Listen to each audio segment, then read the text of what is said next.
am here to tell you that the things that we struggle with ADHD, AI will be able to focus us. At the very least, it can take our thoughts and pick them up all day long sometimes. Like when I will do that, you can just talk to it and it'll just remember all of that stuff. And then it'll sort it all out for you and put it into the categories that maybe you hadn't even thought of. But it's a tool. It's a great tool. And it's going to liberate people who have struggled trying to fit into the way we're supposed to. I told you once before that there is a way of getting around ADHD. And I know this is true. And the best I can say, and I've been saying this for years, is that somehow I found a way. I found a back door. I can't remember when it was. I don't know how it works. But at some point, it just clicked for me that there was another way of doing things and that I was smart enough to figure it out. And in fact, I had figured it out. Now, did I figure out everything? No, because that wouldn't be right. And maybe you all have this too.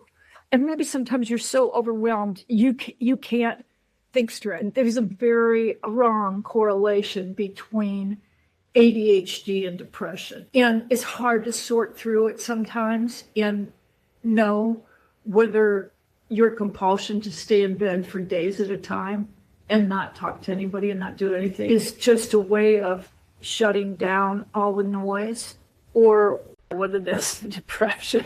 I choose, because I've known about the depression for decades, I choose, I guess, to put it in that box. But it's also true that people, if it's not news to you, or if it is news to you, people who are shunned, all people who are shunned for all kinds of reasons. They're too short. They're too talkative. They're too skinny. They're too fat. They're too, all of those words that we're not allowed to say anymore. I'm going to interrupt this story to say I just finished doing some courses for my real estate license.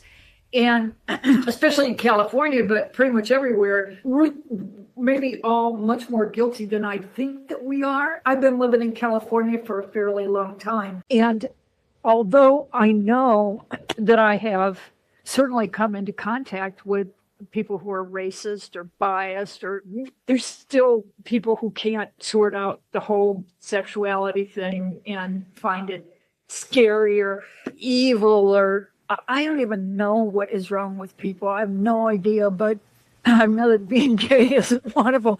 But I will say this, I thought for a long time that people have to hide their very being. People who cannot express who they are that having to repress your true self is really destructive. When I came to California, I used to cry when I said this. I moved to San Francisco. It was during the height of, it was 1986. And I just felt so gratified that people, and I lived in San Francisco, people who lived there in California in general is so much more open and accepting of other kinds of people that you didn't have to hide your true self. And we've come a long way since then, and in a whole lot of ways we haven't. But it was so liberating for me. And I think it's fantastic. And I think that people who couldn't handle it just left